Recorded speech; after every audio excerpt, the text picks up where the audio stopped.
we looked at passing pointers into functions and passing references into functions, and saw how by doing that you're able to defeat some of the restrictions that you have in functions, i.e. the fact that they can only return one thing. You're able to overcome scope problems by being able to access a variable outside of its scope by passing in a pointer or a reference. So these are some of the ways that pointers and references become extremely helpful to us. Another thing that we can do is not only can we pass them in as parameters, but we can also return a pointer or a reference from a function. Okay? So the problem with these, though, this gets a little hairy. There are some very specific little tricks that we want to make sure we're being very careful about. Okay? So just a reminder, remember that a pointer is nothing more than an address. Okay? So whether you're passing a pointer in or returning a pointer out, remember that all it is an address. So you've got to be very, very careful when you think about scope. If you were to create a variable inside of a function, like think about our swap function. You know, we passed in the my score and your score, but inside the function we created that variable temp. Remember that? If we were to return that variable temp, for whatever reason, as a pointer, when that function leaves, remember temp is destroyed, right? So we're returning an address to a variable that no longer exists. Obviously that's a problem, right? The address is still valid because it's an address. An address is an address, right? But when you go to read that data, there's nothing there. Okay? So you have to be very, very careful about that. Don't return a pointer to a variable that was created inside the function, because when it goes out of scope, that variable is deleted, and then the pointer isn't pointing to anything. Okay? So this is something you have to be very, very careful about. The problem, like I said, is this might not give you a syntax error, because you're returning an address. An address is an address is an address. So it's still valid as far as that's concerned. It's just that that address isn't storing what you think it is anymore. Okay? So there are a couple different things you can do when returning pointers. Now the first is if I created a pointer in main and then I called a function, pass stuff in, when the function is done, it can return that address back to the pointer that I created in main. So for instance, if I have this function prototype, int star, ptr to int, and then I pass in an integer value. Okay? So this is the function prototype, which says the name of the function is ptr to int. It takes in just a normal integer value, but what it's returning is a pointer to int, right? Not an integer anymore, it's a pointer to an integer. So then, in main, I would create this int mynum equals 5. And then I create a pointer, int star p my pointer equals, and I call the function. The function I'm passing in, oops, that should be a star right there, sorry. I'm passing in the address of my num. Yeah, I'll fix that. I'm passing in the address of my num into the function, and then when the function is done, it's going to return a pointer, because that's what it says it's supposed to do, right? But it's returning that pointer, or it's returning the address, and it's returning that address into p my pointer, right? So that's one thing that you can do. You can see here that ptr to int, that's a function, is returning a pointer. And it's sending that pointer to the new integer pointer that we created, p my pointer. This is what we call an inexpensive assignment. Inexpensive meaning it's not using a lot of memory, okay? Because in the function, you know, the work is going to be done, variables created, whatever, blah, blah, blah, blah.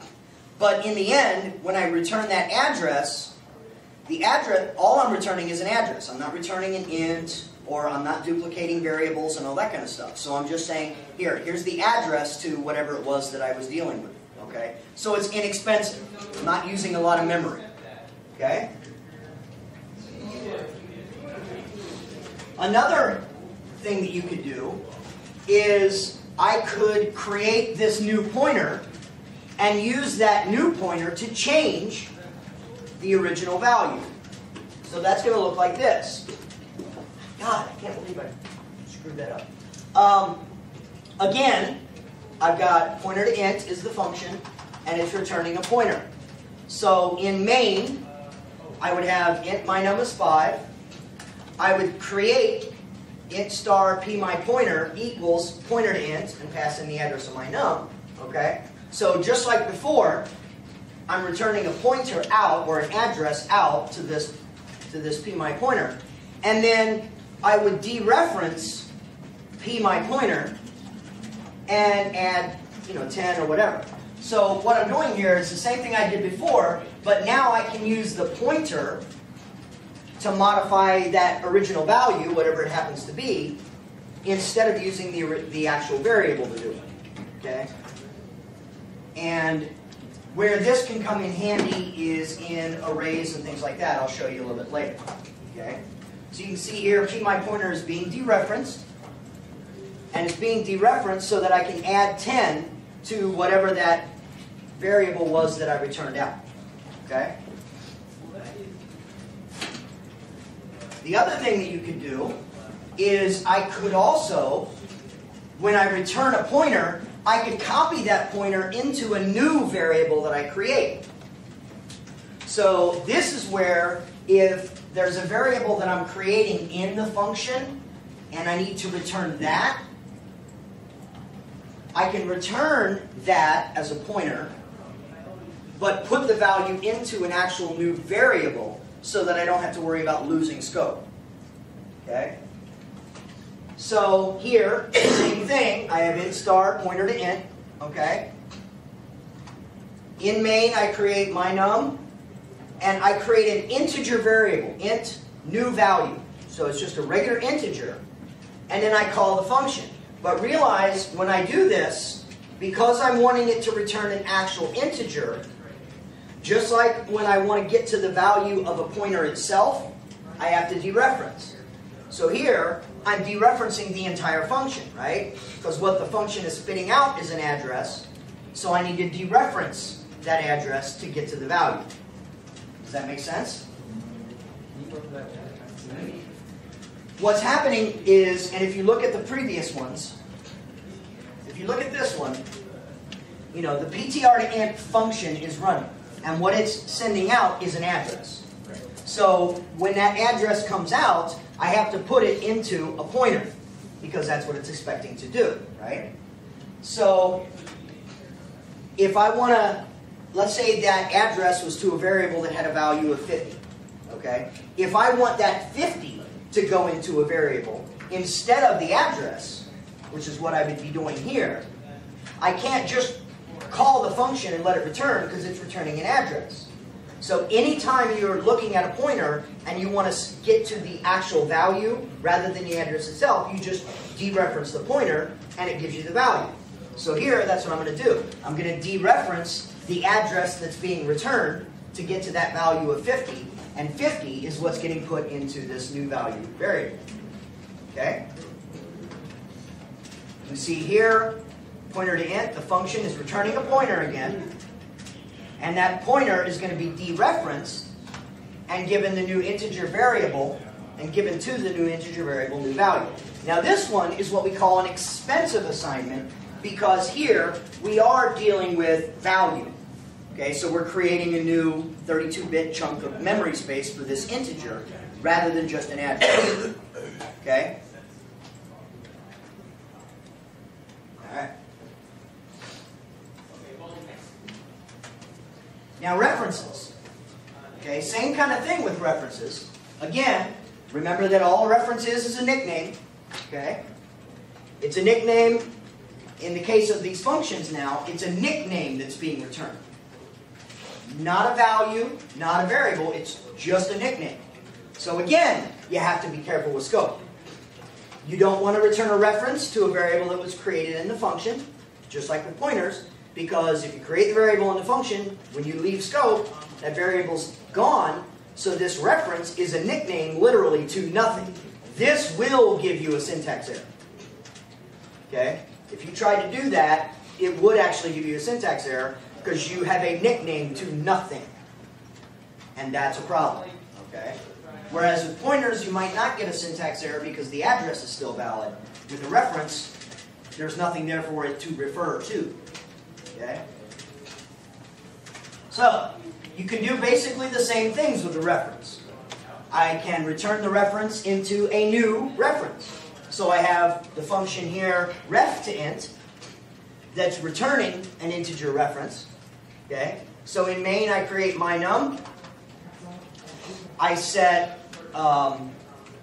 this new reference, rmyref, equal to what the function returns. So ref to int is returning a nickname, okay, a reference, and that reference that's coming out of there is being told that rmyref is now the name for that. Okay?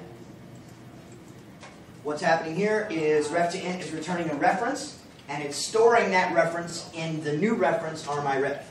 Okay? This is an inexpensive assignment, just like with pointers, because we're not creating a new variable.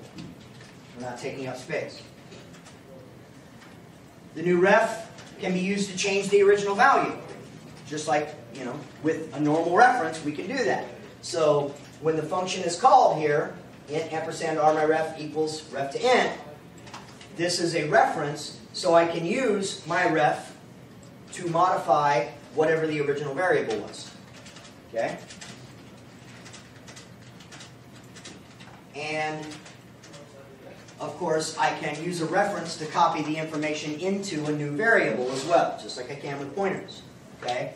The advantage here, of course, I don't have to put parentheses around everything because I'm not dereferencing with references, right? References, when I send the information out, it's a reference, but I'm actually saying take that reference to whatever and create this new integer variable that's going to be a duplicate of whatever the original variable was. Okay, so this is duplicating memory space, right? So now after I do this, I will have two variables that are storing whatever that value is, the original variable and new value. So I've got two integers storing the same thing. What's the purpose of doing it this way? Where it really becomes useful is when you pass in arrays or vectors or any kind of a data structure. Okay. And we haven't really, we've covered arrays, but we haven't really gone into other data structures, which we are going to be talking about soon with vectors. And that's where you'll see that this actually makes a lot of sense. Because if I have just think about arrays, for example. If I have an array of 50 things, okay, I can pass an entire array into a function as a constant pointer, right? So then in the function, I can modify one or two pieces of the array and return the address of the piece that I modified so that I can then store that specific information in a separate variable or in a separate pointer. So I could have a pointer to one particular part of the array that I modified, even though I've still got the whole array that I can access differently. Okay? And again, just like with pointers, this is considered to be an expensive assignment because we are duplicating memory space. Okay? All right. Now, some things to remember. You can create a pointer or a reference to any type of variable or object. So whether it's an int, float, bool, char, long int, double, doesn't matter. You can create pointers and references to strings, to arrays, well, sort of, to other object types, like if you create a class, okay, and you instantiate that class, You can create pointers and references to those objects. So anything that exists as a chunk of data in memory, you can create a pointer or a reference to that. Okay? These can be passed in or returned from a function. Any of them. Okay?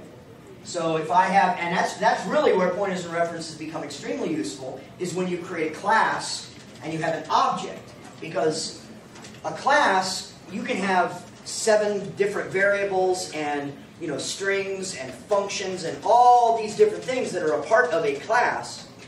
So it's a large chunk of data in memory. So by passing that in as a pointer or a reference, you're not duplicating memory at all, but yet you're giving that function full access to that data. That's where the advantage really comes in with pointers and references, is by passing in objects. And again, you can return pointers and references to objects. Okay? Just make sure of a couple things. In the call statement, you want to make sure that the arguments that you're actually passing into the call statement match the data type precisely of the parameter list. So if in your parameter list you have a pointer to an int and a pointer to a string, then make sure you pass in the address of an integer variable and the address of the string. If you've got a pointer to an int and a reference, make sure you're passing in the address of the integer variable and whatever that reference is. Okay? You've got to make sure those data types match exactly.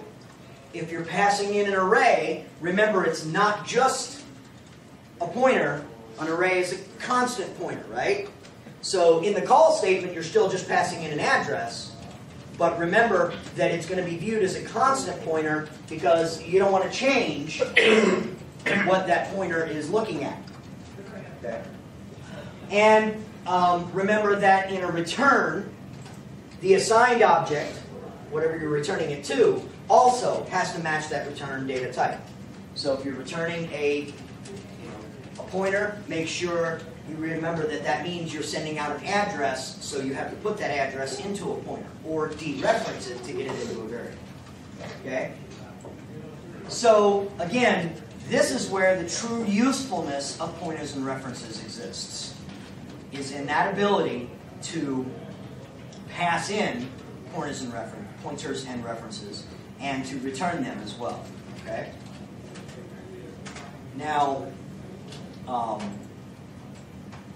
returning pointers and references, I will be deadly honest with you, it's probably one of the more difficult things to find a usefulness for,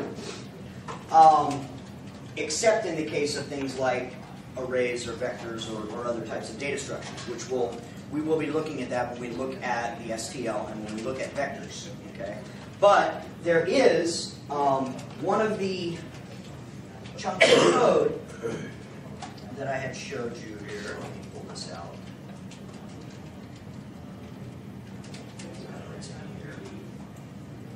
I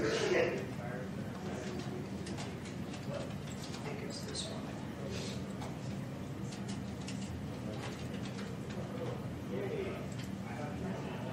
Now, without explaining vectors, okay, because we'll be getting to those soon. But basically what's going on here, remember, a character is tiny, okay? No big deal. So if I'm duplicating memory space for a character, who cares? It's 8 bits. I've got 8 gigs of RAM, 8 bits is not going to bother me, okay? A string can be a lot longer. Well, a vector, for right now, all you have to understand is a vector is kind of like an array, okay? It's a special kind of data structure that can store a whole bunch of things. So a vector of strings, whole bunch of memory, right? So I don't want to be duplicating that if I can avoid it. So here, what you're seeing is I've got this function where I can pass in a vector of strings. So I can pass in a whole bunch of them. But I'm passing them in as a constant pointer. That way I'm not duplicating that memory space. And when I'm all done with this function, it's going to send out a pointer to a specific string. Okay? So in main, I'm going to create the vector and give it values of sword, armor, and shield. Okay? So then in in the main itself, I call pointer to element, and I pass in, say, the address of inventory, which is the name of this group, okay, and the value 1, which is just a standard integer, okay? And this function then is going to look at that vector by passing it as a pointer, and it's simply going to return that location in that vector, or think of it as an array, okay? So I'm saying, show me what's in the position of that array, position 1, okay? So, knowing that I've got sword, armor, and shield, this is going to take and spit, or I'm sorry, this is going to take and spit out the address of the word armor, right? Specifically, because I'm passing in a 1. So it's sending the address of the word armor into this new pointer that I've created. So now, because PSTR is a pointer that exists in main, I can use that and dereference that to get specifically to the word armor. I don't have to read the whole array, or the whole vector, and go to position 1 to get that information. Okay? By calling this function and sending in that data, I now have a direct access to that piece of information here, okay, that I can use for a lot of things. For instance, down here, PSTR is a pointer, okay, so it's storing the address of the word armor. Well, if I needed to change that, I can dereference PSTR and set it equal to healing potion. So now, my array is storing sword, healing potion, and shield.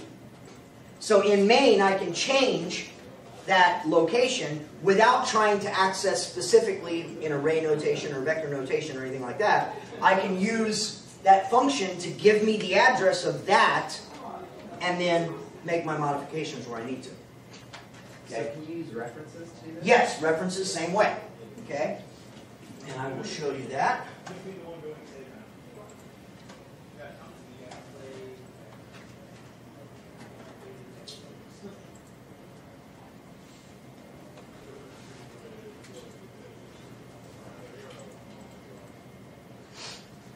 Yes, references can do the exact same thing.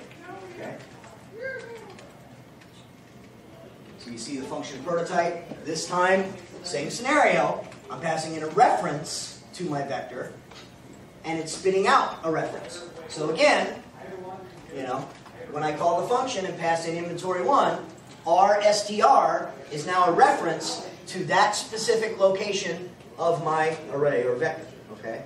So I can use rstr now to change armor to healing potion, or whatever I need to do. Okay?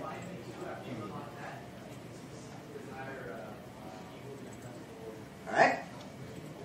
One of the advantages is when, and this is why I like references so much more, look at the code in here to access that specific piece of information. I pass in a reference to this vector, and I'll call it vec in the function, and the integer I. So as I'm reading that, I simply return vec I. Or what this actually says is inventory 1, right? When I look at the pointer version of this, does exactly the same thing, but it's a little more involved. Okay? Because I have to dereference pvec, because all pvec is an address, right? So I have to dereference the address to get to the specific value, which is the word armor. Then take that address number 1, okay, and then return the address of the word armor. So I have to dereference and then return the address. So it's a little ugly, right?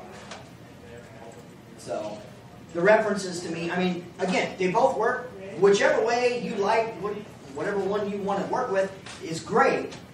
To me, I just can see the usefulness of references. Now, that doesn't mean that you're going to replace pointers completely with references. There are situations where you don't have a choice. References won't work. For instance, an array.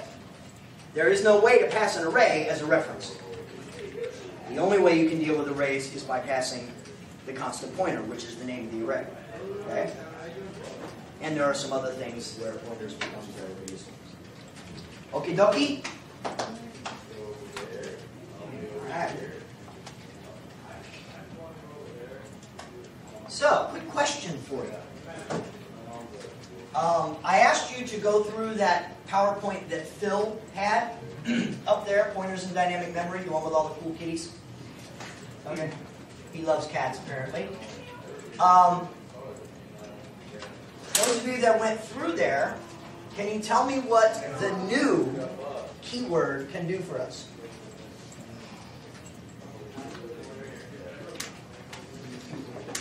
Go ahead. I know what you're doing. It helps create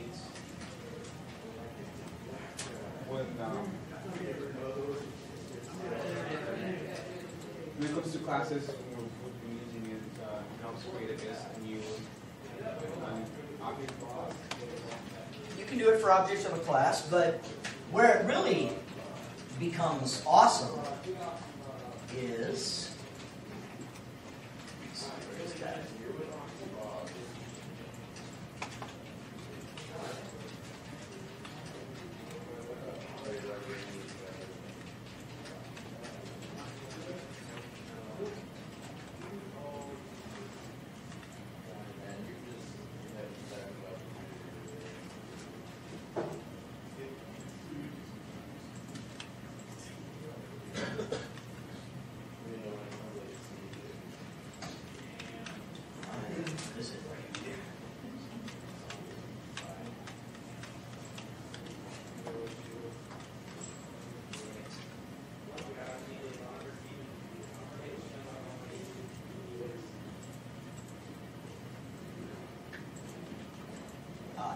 okay.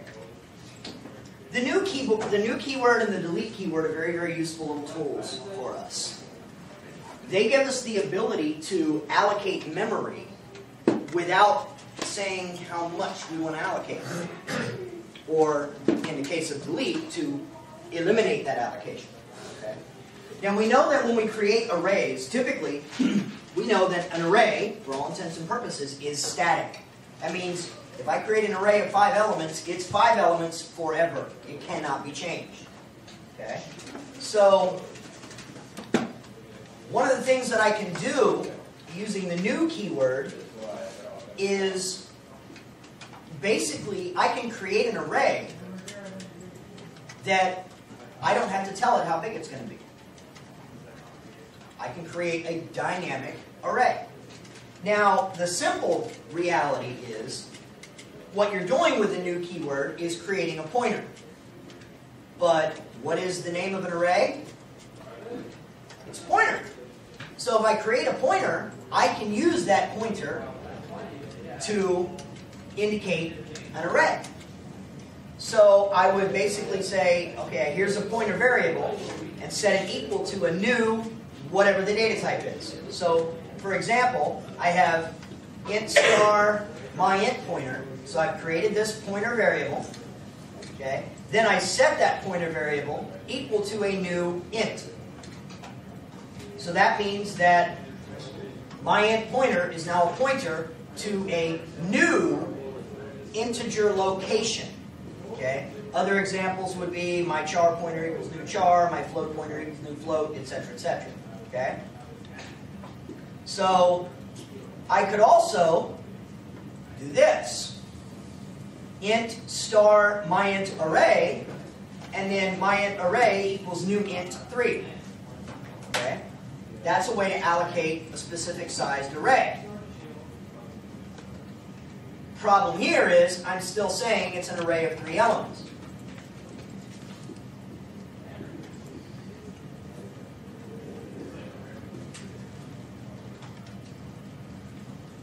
Well, he doesn't actually show it here. Good.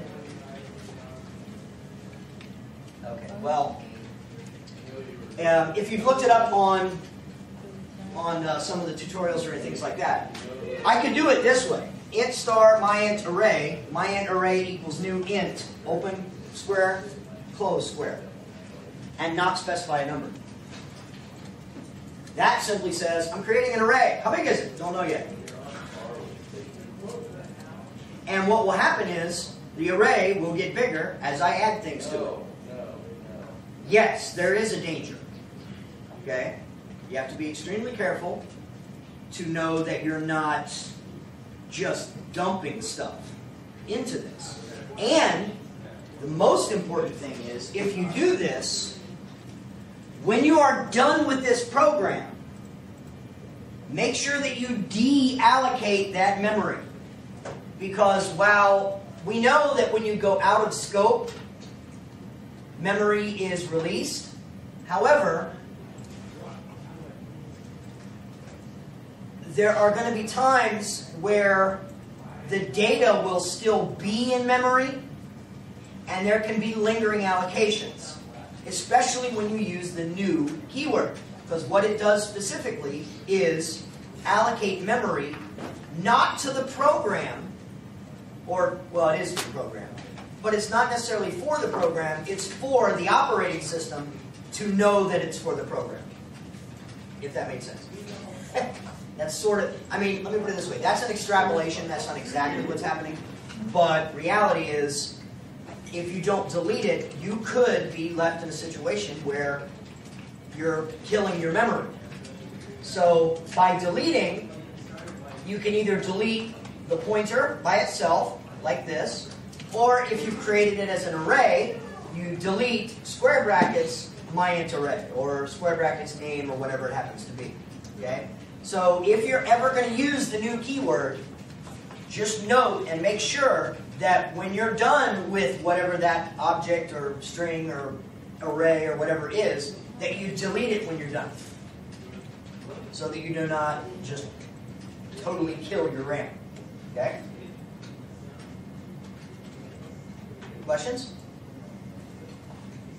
So basically each time the program runs, you just create a new thing, goes through, and at the end of the program it deletes it, just so it's not the application. Yes. And the new variable just, or whatever it's called, just basically allows you to create an array without specifying a Right. size. Because what you're creating is just a pointer. Because that's what new does. New simply says, give me a memory allocation for an address of this type, basically. So, you know, myIntArray is a pointer, and I'm saying new int 3. So in this case, it's give me a memory address. I'll be right with you.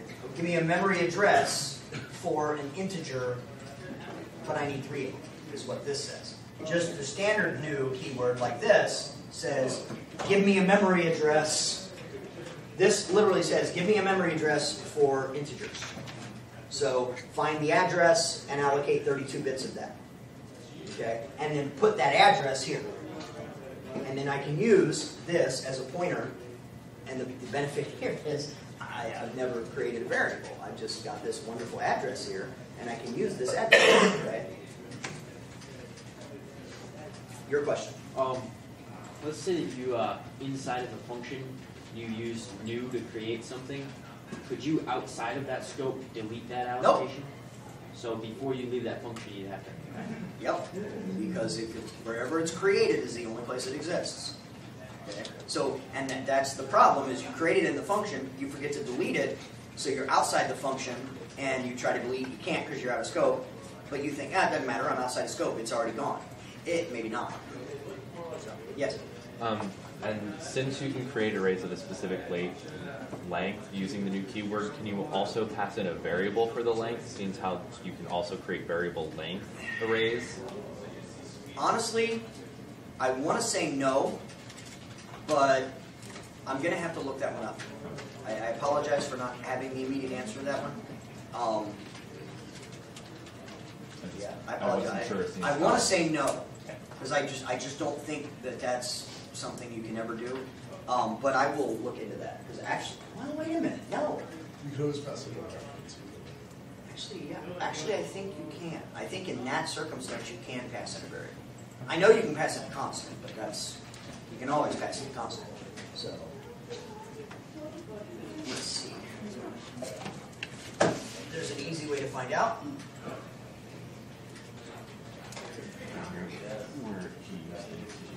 Back over the question.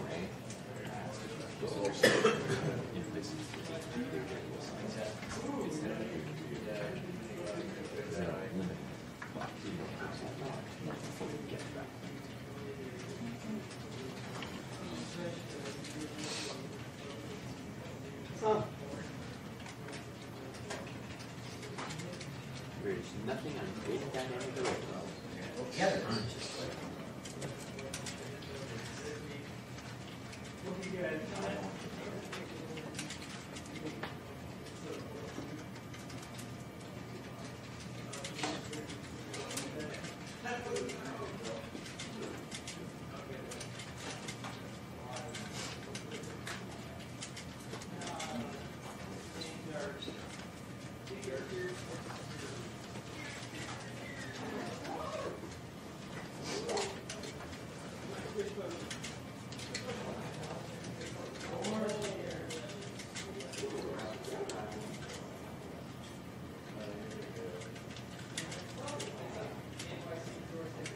There it is. You have to use the no throw, but it can be done.